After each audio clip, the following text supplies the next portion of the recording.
आज का हर चौथा इंसान किसी न किसी बीमारी से ग्रस्त है। मौसमी बीमारियों से आमना सामना पब्लिक का तो होता ही रहता है। इन बीमारियों से लड़ने के लिए दवाइयां ली जाती हैं।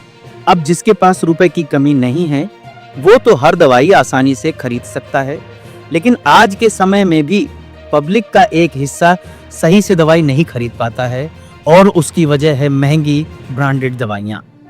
ये वो दवाइयां होती हैं जो विशेष नाम से बिकती हैं।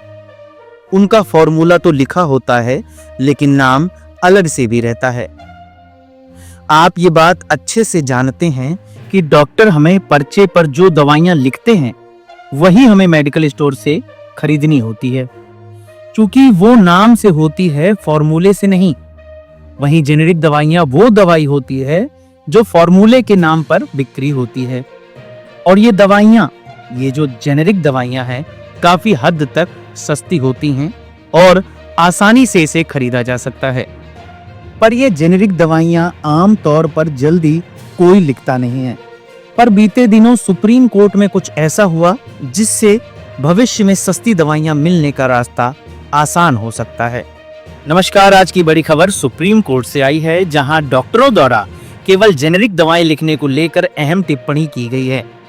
सुप्रीम कोर्ट ने कहा है कि अगर डॉक्टर सिर्फ जेनेरिक दवाएं लिखें तो फार्मा कंपनियों की ओर से दी जाने वाली घूसखोरी पर रोक लग सकती है। यह टिप्पणी एक याचिका पर सुनवाई के दौरान आई, जिसमें फार्मास्यूटिकल मार्केटिंग के समान संहिता पर कानून बनने तक दवा कंपनियों की अनैतिक मार्केटिंग गतिविधियों को नियंत्रित करने की मांग की गई थी। न्यायमूर्ति कृष्ण मुरारी, संजय करोल और संदीप मेहता की पीठ ने कहा कि दवा कंपनियां डॉक्टरों पर दबाव बनाती हैं कि उनके ब्रांड की महंगी दवाएं लिखें। इससे मरीजों पर आर्थिक बोझ बढ़ता है। कोर्ट ने यह तक कहा कि जब डॉक्टरों के लिए जेनेरिक दवाएं लिखने का वैधानिक आदेश आएगा तो शायद इस स्थिति में बदलाव आएगा। राजस्थान राज्य का उदाहरण देते हुए कहा गया कि वहां पर हर मेडिकल पेशेवर को जेनेरिक दवाएं लिखने का निर्देश दिया गया है और किसी खास कंपनी का नाम नहीं लिखा जा सकता। यह एक अनुकरणीय कदम माना गया है। अब सवाल ये है कि क्या जेनेरिक दवाएं ही इलाज का सस्ता रास्ता है? क्या इससे बंद होगी कंपनियों की गुप्त डील्स और क्या इससे मिलेगा आम आदमी को सस्ता इलाज? इन सवालों के जवाब आने बाकी हैं, क्योंकि इस मामले की अगली सुनवाई 24 जुलाई को होगी।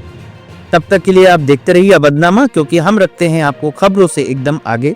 मैं हूं ब्रजेंद्र।